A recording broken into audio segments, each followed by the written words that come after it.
আলিফের শরীরে রক্তকরণ মানে আমাদের হৃদয়ে রক্তকরণ। আমরা এটা তীব্র নিন্দা জানাচ্ছি।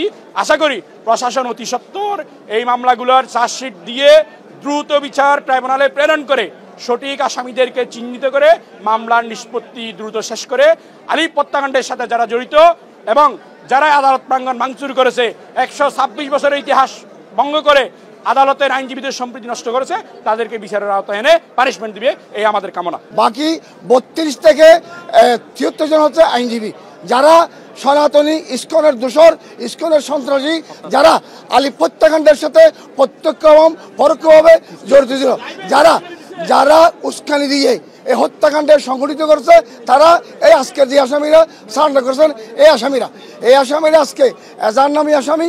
বিস্ফোরক আইনের মামলা আমরা অতীতের ইতিহাসে আমরা দেখছি, এটা একটা নজিরবিহীন আজকের একটা চাঞ্চল্যকর মামলা থাকা হওয়া সত্ত্বেও আজকে ইতিমধ্যে আমরা 36 বছর আইন পেশায় আমরা দেখছি এই ধরনের বিস্ফোরক মামলায় এজাহার নামী আসামিরা ম্যাজিস্ট্রেট কোর্ট থেকে জামিন হওয়া তো দূরের কথা, জজ কোর্ট থেকেও জামিন হয় নাই, হাইকোর্ট থেকে জামিন হাইকোর্ট থেকে জামিন পেয়েছে।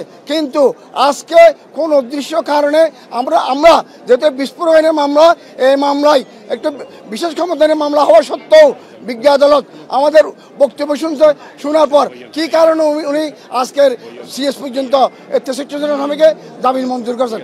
আমরা এই শহীদের রক্তে, শহীদ আলিফ ভাইয়ের হত্যাকারীদের জামিন দেওয়াটা আমাদের হৃদয়ে রক্তকরণ হচ্ছে। আমরা এই ধরনের আদেশে আমরা বিক্ষুব্ধ।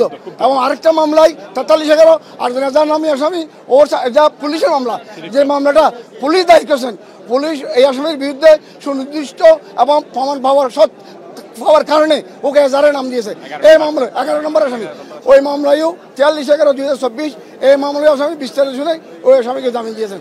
আমরা যেহেতু শহীদ আলিফকে হত্যাকাণ্ডের সাথে এই আসামিরা আজকে যারা ছান্ডা করেছে, তারা প্রত্যক্ষ এবং পরোক্ষভাবে জড়িত।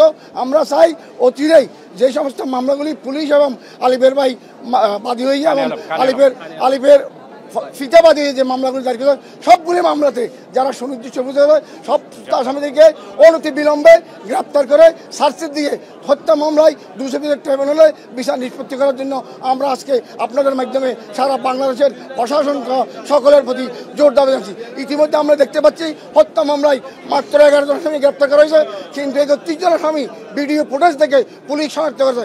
কী কারণে, কোন উদ্দেশ্য কারণে, কোন রহস্যজনক কারণে ইতিমধ্যে বাকি আসামিদেরকে গ্রেপ্তার করা হচ্ছে না, মামলার ধীরগতি চলতেছে। আমাদের দাবি হচ্ছে আলিফ হত্যাকারী, যারা এজাহার নামী আসামি এবং যারা অজ্ঞাত আসামি সবাইকে গ্রেপ্তার করে দ্রুত আমরা সার্চি দিয়ে 200 ট্রাইব্যুনালে মামলায় দ্রুত নিষ্পত্তি করে এই মামলায় যারা আসামি তাদেরকে দ্রুত ফাঁসি দেওয়ার জন্য আমরা জোর দাবি জানাচ্ছি। আদালত তাদেরকে শুনেছেন, তাদের পক্ষে তারা সুপ্রিম কোর্ট থেকে অ্যাডভোকেট সুব্রত চৌধুরীকে আনছেন, এরপর আমাদের বার কাউন্সিলের তাদের পক্ষে এস এম বদরুল আনোয়ার সাহেব ছিল, আমাদের পক্ষে রাষ্ট্রপক্ষে আমরা ছিলাম। আদালত উভয় পক্ষে শুনে আমরা আদালতকে বলেছি, যেহেতু এখানে বিস্ফোরক দ্রব্য আইনের 3 ও 4 ধারা আছে, সুতরাং বিস্ফোরক দ্রব্যের 3 ও 4 ধারা এটা নন ভেলেবল।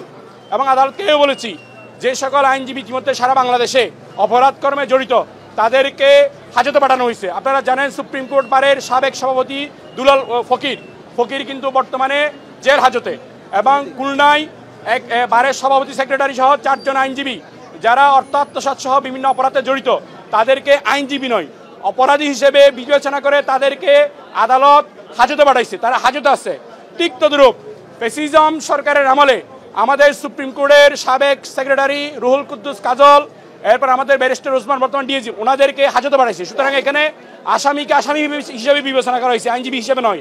আমরা বলেছি আইনজীবী হিসেবে নয়, আসামি হিসেবে বিবেচনা করে তাদেরকে হাজতে পাঠানোর জন্য আদালত একটা নজিরবিহীন ইতিহাস সৃষ্টি করে তাদেরকে বিস্ফোরক দ্রব্য আইনের 3 ও 4 ধারা থাকা সত্ত্বেও তাদেরকে জামিন দিয়েছে। আমরা এই জামিনের প্রতি তীব্র নিন্দা জানাচ্ছি এবং আমরা এই অর্ডারের প্রতি আমরা বিক্ষুব্ধ।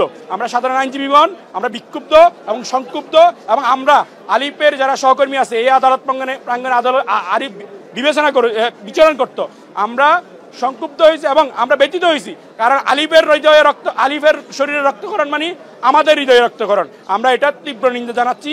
আশা করি প্রশাসন অতি সত্বর এই মামলাগুলোর চার্জশিট দিয়ে দ্রুত বিচার ট্রাইব্যুনালে প্রেরণ করে সঠিক আসামিদেরকে চিহ্নিত করে মামলার নিষ্পত্তি দ্রুত শেষ করে আলিফ হত্যাকাণ্ডের সাথে যারা জড়িত এবং যারা আদালত প্রাঙ্গণ ভাঙচুর করেছে, 126 বছরের ইতিহাস ভঙ্গ করে আদালতের আইনজীবীদের সম্প্রীতি নষ্ট করেছে, তাদেরকে বিচারের আওতায় এনে পানিশমেন্ট দিবে, এই আমাদের কামনা।